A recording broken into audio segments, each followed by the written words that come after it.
executives of Media General. They'll be joining us in no time. Our group CEO, our COO, and then, okay, let's go inside so we can meet them. You are very welcome to our premises. This is Media General TV3, and there he is.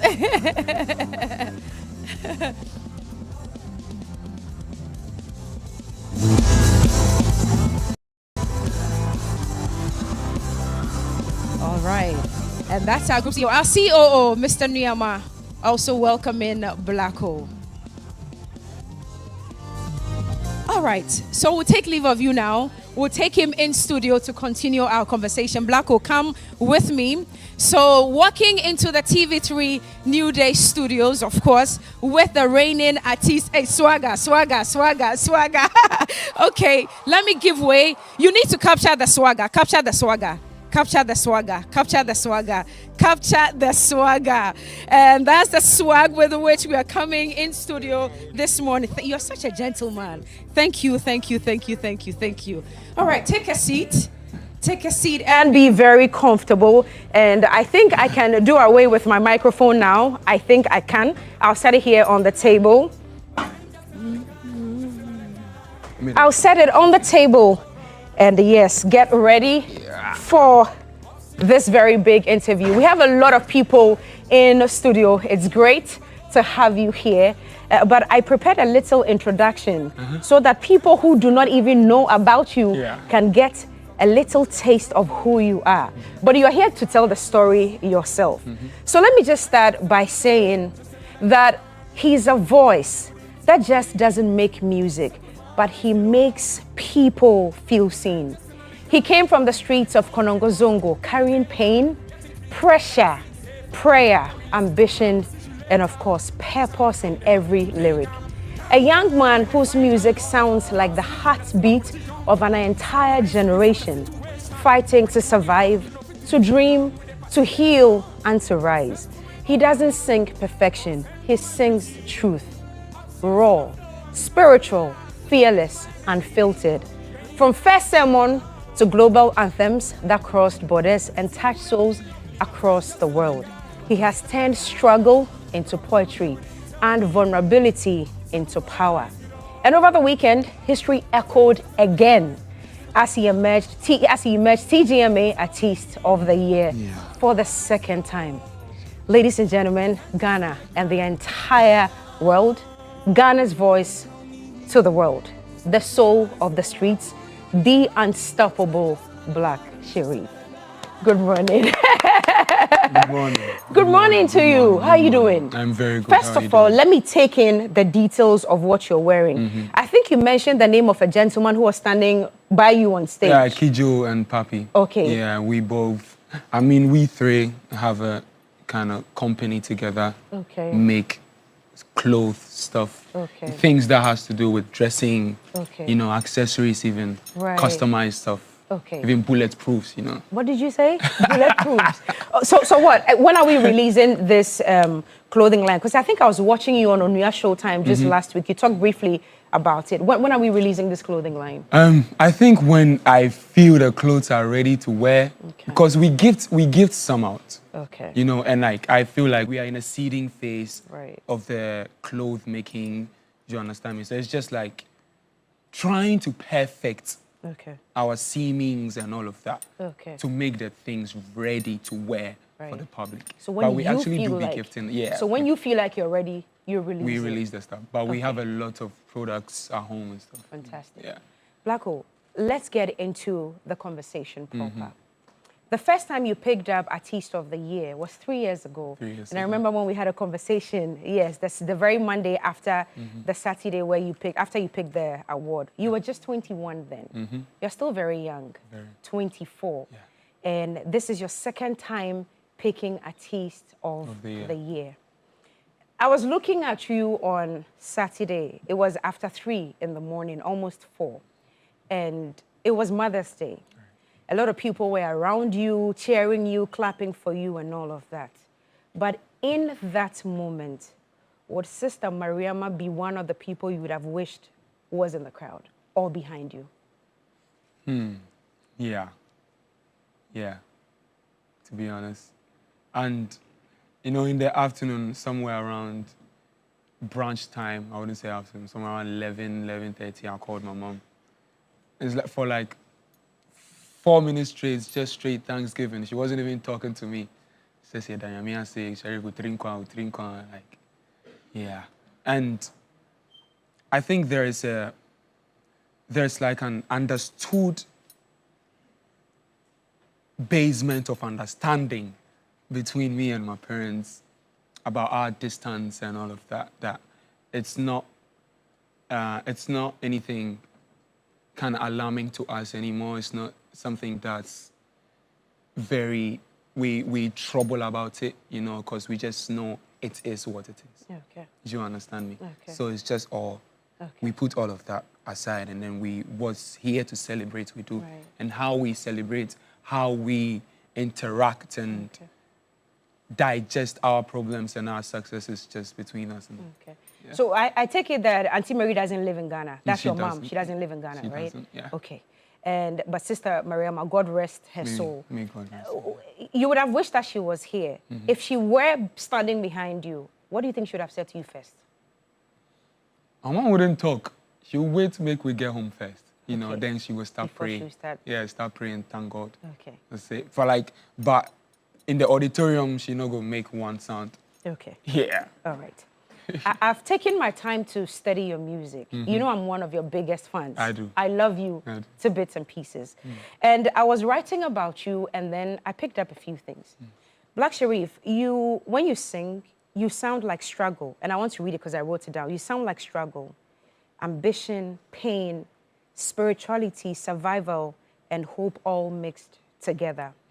You have this art of raw storytelling where you feel, or where audience can feel that you are narrating the thoughts of an entire generation of young Africans trying to make it.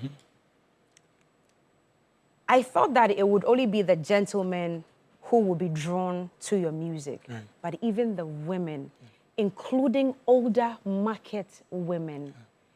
Do you feel the weight of the message that you always try to put across? Do you feel the weight's reducing over time? I love this question.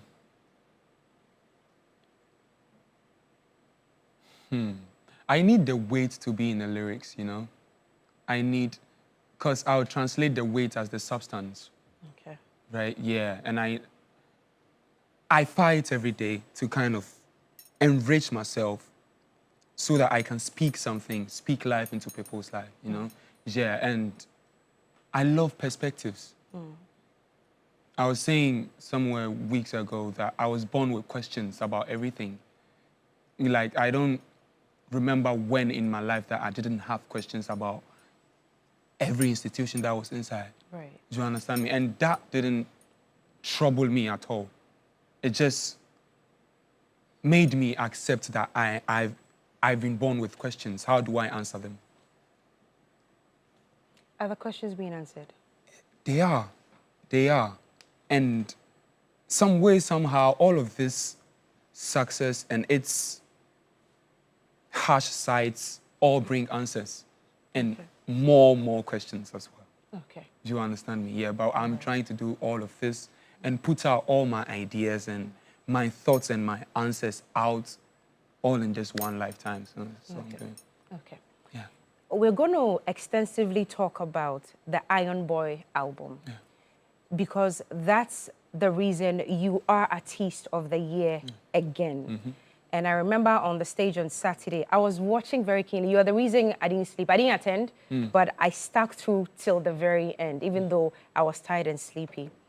And you said you needed 6 minutes to explain the whole Iron Boy album. First of all, why 6 minutes? And why did you feel the need to explain on a special night like that? Because in the moment, I feel like that 6 minutes was enough for me. Right. Like, yeah. It wasn't, yeah. 6 minutes was what was in my head as enough time for me to, even that, I still couldn't finish. Because there are so many names that I need to mention. Right. Do you understand me? From the producers to the art directors, to the runners on the sets. You know, it's a long time. I believe 3 years is a long time. Right. I mean, because that's how long I've taken to make a project. Right. Do you understand me? And I'll compare that to, and I think that was like a real life evidence to what it means to put in work, right? Because there's this article I read when one of my vocal lessons read about how Celine Dion took 2 years back from the spotlight to literally go work on her voice, right? And I believe I'm from a generation who, if we say we are taking time to do something, acquire some 6 months, 1 year, we want to see some improvements. You know, but people plan 5 years to execute a plan. Yeah, so for the Iron Boy, I feel like I go fit talk about them every day. For a lifetime. Yeah, for a lifetime. For a lifetime. Even that 6 months wasn't enough, but I didn't want to take the whole time. Yeah. You understand? And quoting from what you said on stage, you said you started working on it before you even became Artiste of the Year in for the first 2023, time. yes. So you started late 2022, yes. working on Iron Boy. Yeah.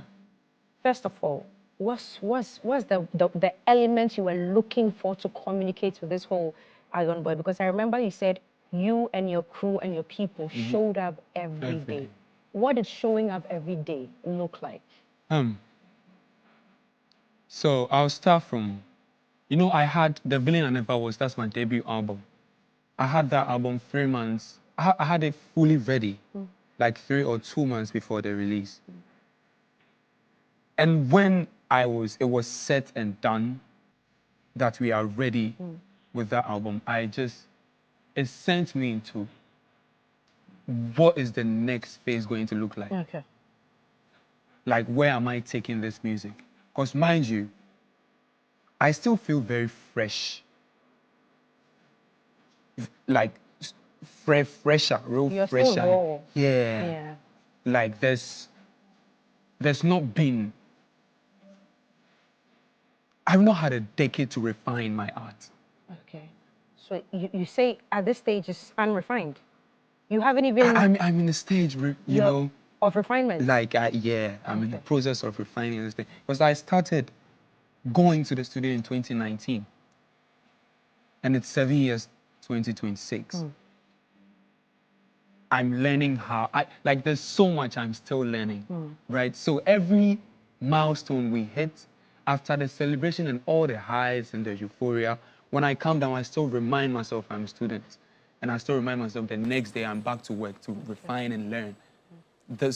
And that's what I do every time. Like, that's how my framework is. Where did you get the title Iron Boy from? Iron Boy. I think it was meant to be, you know, first, it's a homage to Nana Machidede.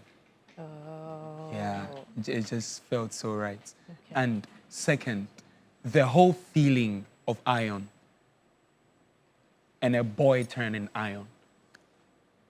You understand? That whole characteristics of iron. I believe that's what I have become.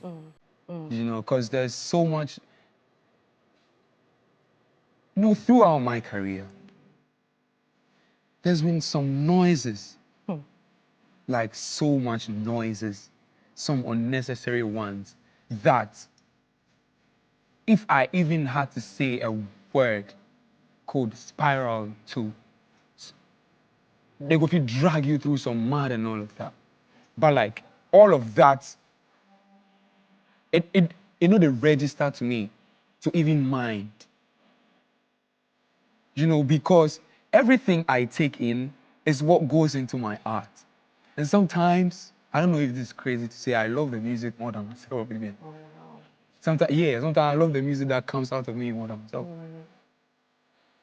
And what I take in is what comes into the music. Okay. The media I read, the conversations I have, the people I meet, the things they say to me, the ones I make it mean something to me. All of that come into the music. Because up till now, right, if you tell me to tell you what my music means, I can't. I can only describe how powerful it is, but I can't tell you what it is. Did you write Iron Boy with a what in mind? Or it was just you filtering yourself out to people to feel the real Black Sherif? Yeah, I think I wrote Iron Boy with myself and people in mind. Yeah, like care even. Okay. So much care for people. I believe I wrote Iron Boy with that in mind. No artist in Ghana so far has won Artiste of the Year 3 times.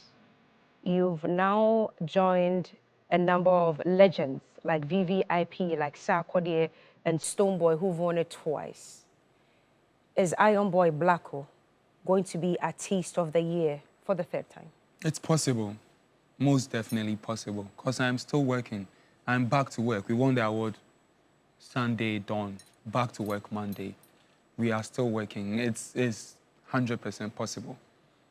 Blacko, if now that you're still raw and you're still discovering yourself and you're going through the process of refinement, if someone in the world has never heard your music, which one of the songs that you've churned out would you say, go listen to and you will understand Blacko? And you would understand Blacko? Yeah, one of the deep cuts on the album, like Changes. Yeah, Changes. And Sacrifice, Oil in My Head from the first album. Soldier. Yeah, so much. All right. Would Blacko ever write a book? I ask because you've got so much to download, and we just said it, you need a lifetime. And sometimes it probably would feel like the music isn't enough. Let me put it in words. That's how I feel sometimes. So posterity would come and make references. Would Blacko ever write a book? I'm not thinking about that right now. Okay. But I have so many like written articles in my room. Like maybe sometimes I'll put them together like a compilation or something. I have to start from somewhere. Yeah, I don't want to go straight into writing books. I want to start from short stories, you know? Sometimes even fiction. Yeah, you know, like, because there are some things about myself that I could never bring myself together to be that vulnerable in the music. Even see right now, people think I'm very vulnerable, but how vulnerable I want to be, I don't get there yet, Steph. You can even go lower than you've gone right now. You know, so sometimes I won't put on for fiction inside, like be somebody, and still tell my story. Right. Yeah. Blacko, it's impressive to see what you've done. I remember the very first interview we had. You hadn't even become Artiste of the Year. It was right here. And I said, you will be big. That's the one thing that I said to you. It's beautiful to see your growth. It's beautiful to see what you've achieved. You're only 24. January 9th, 2002, yes, Konongo Zongo, with a lot of weight on your shoulders. Yeah. But Blacko, if you tell us that you're all right, should we believe you that you're really all right? Yeah, you should. We should believe you. You should. Okay. Yeah. What's the rest of 2026 looking like for Blacko? Okay, so we've spent the last quarter kind of fleshing out the ideas from last year and the year before that, you know, because we've had Iron Boy we had the whole tape for like over 10 months before the release, you know. So throughout all of that, we were still making music, still planning projects. So this year there's a project coming, and there are a lot of visuals coming as well. Yeah. Okay, so we've got a lot of projects coming. So many. Okay. Yeah. The Blacko before the stage, the lights, the cameras, the Konongo Zongo Blacko. If you were to go back to Konongo Zongo right now to look at your younger self way back then, what's that one thing you would have changed? I feel like I would intensify my playing. Yeah, I would play more, like walk. Sometimes I'm watching me chin, but I feel like my chin enough. You know, I would play more. You know, be very, very bubbly more. Because now you really cannot, right? Yeah. Because you've become black hole. Everywhere there are cameras, people are chasing you. Are you vegetarian? I'm not. I'm not also vegetarian. But stir fry, am I no calamari? Minimum microphobia on vegetarian. Okay, but so, you're not vegetarian. Yeah, I'm not. So you eat meat and all of that. Yeah. Blacko, if you're not listening to yourself, who are you listening to? So many. I have so many artists on rotation, from Marin Somario to RDJ to Gunna Boy to Alogy to Jenna to so many. Like, my playlist is so beautiful. Wow, you listen to all these Everybody. People. Do you listen to gospel music sometimes? A lot. You do? Yeah. Mostly the ones I hear as I grow.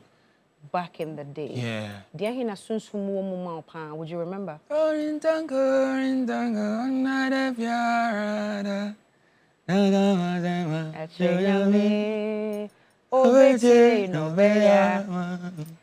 Blacko, yeah. Congratulations to you. Thank you so Congratulations. We are very proud of all that you have achieved. But you winning Artiste of the Year for the second time, what do you think that message is carrying to the outside world? I'm asking you because I've been proudly watching you walk the streets of New York, London, in your own couture, not designed by anybody, but by yourself. I've seen videos on the gram where, you know, all these popular people walk up to you and they want you to tell a story about what you're wearing and all of that. When you wake up in the morning, what tells you what to wear? I think it's really how I feel, to be honest, because sometimes I plan fits the night before. Okay. Then I wake up in the morning and I'm like, that's not how I'm feeling, you know? Okay. So I really love to work with my close-up. So if I see Blacko wearing this, it's depictive of what he's feeling inside. Right now, you understand? What are you feeling right now? Today, very, very, very gentle. Okay. You know? Yeah, I feel so elegant. So that's the feeling? Yeah, that's the feeling. Super gentle. I've had this for 2 years. Okay. And I got this, I think, somewhere 5 months ago. And this in December. Yeah. When you won Artiste of the Year, you came here with a bag, I remember. You had lip gloss in the bag and you had Rob in the bag.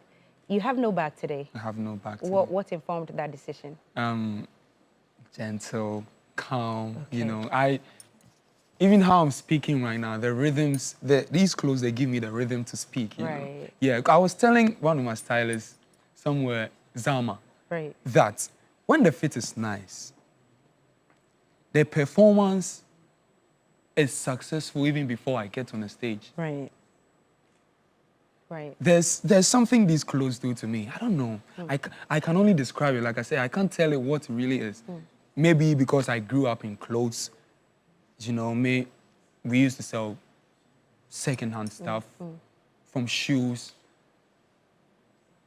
to tops to tanks, boo-boos, all of that. And my mom is a pomade, so yeah, maybe that. But I can't really tell. But they do something to me.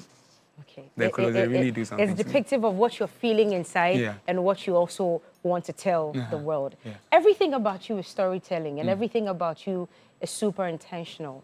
I love it when you do live music more. And your Road Boys live performance is my favorite. Ask My House. It's on repeat all the time. It's 14 minutes and a little change. I play it back to back. This dawn, that's what the whole house was listening to. Do you love to mime or you love live performances? No, I love live performances. Even when we go to mime, even on stages that can't help us produce the live we want to produce, we still don't mime. Like, every stage we go, we prepare production. And mostly, every time it's a different production. Like, every song. If you see me perform 8 times in a year, the possibility of a set appearing twice be very low. Like one song, like Top of the Morning, we will have like 8 versions to perform in 8 shows. Right. Wow. Yeah. Blacko, Probably the last question I'll ask you before we wrap up this morning. We're in a very special dispensation when it comes to music in Ghana. Almost all of our top artists are moving outside Ghana. Right. Stonebwoy is doing a concert next year in London. Yeah. Shatta Wale has announced. Sarkodie is doing The a O2, big yeah, one. Yeah, big one. We can't wait for that. You've just picked up your second award. What is this communicating to the outside world about Ghanaian music? And do you also have plans of taking us outside again? Most for a huge definitely. Concert? Most definitely. I've announced New York and Toronto. Just the dates are not out, the dates and the tickets, but it's confirmed I'm going. Okay. And there are a few more dates that I'll add, sorry. And what me taking Artist of the Year means to the outside world. For the second time. For the second time, Second time. right? I think it's taking the clouds of kids who dream, you know, so they are, what people are about to witness, so much raw stuff, you know, they are about to witness kids who do not have boundaries Or limitations. or limitations on their creativity from Africa, from Ghana. That's what's about to happen, because I'm really, you know, mostly I'm really not about the next year or the next 6 months, because the 2, the 3, the 4 years, 5 years, yeah, the changes, it will really flesh out. People will see it. If we were never going to see you again, what would be the last thing you would want the world to hear from your lips? To hear from my lips? If they were never going to see me again.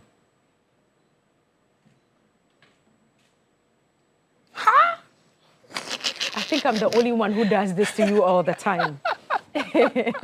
What would be the last thing you would want us to hear from your lips? To hear from my lips if you were never going to see me again. Yeah.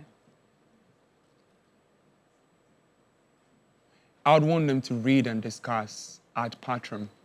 Ad Patrum. Ad Patrum by Milton. Ad Patrum. Ad Patrum. Okay, you would want us to go read and discuss that. Ad Patrum. Yeah. Okay. Who wrote it again? Milton, John Milton. He's giving all of us an assignment, the world at large. It's my first time hearing it, we'll go look it up so we can understand. Okay, it's a bunch of stuff, right? For us to understand. Not bunch, just a little piece and pieces. Okay. Just read and discuss that, all of that. It will make sense. Flacco, God bless you. God bless your craft. We are proud of you and we are rooting for you always. Thank you so much. Thank you so much for coming. Thank you so much. Congratulations one more time for Emerging Artiste of the Year, the second time. Thank you. God bless you. God bless you. And that has been our conversation right here on TV3 New Day. Keep it going. The hashtag is TV3 New Day. And this is the reigning TGMA Artiste of the Year 2026. God willing, 6 a.m. We'll be back here tomorrow. God bless you. Thank you for watching.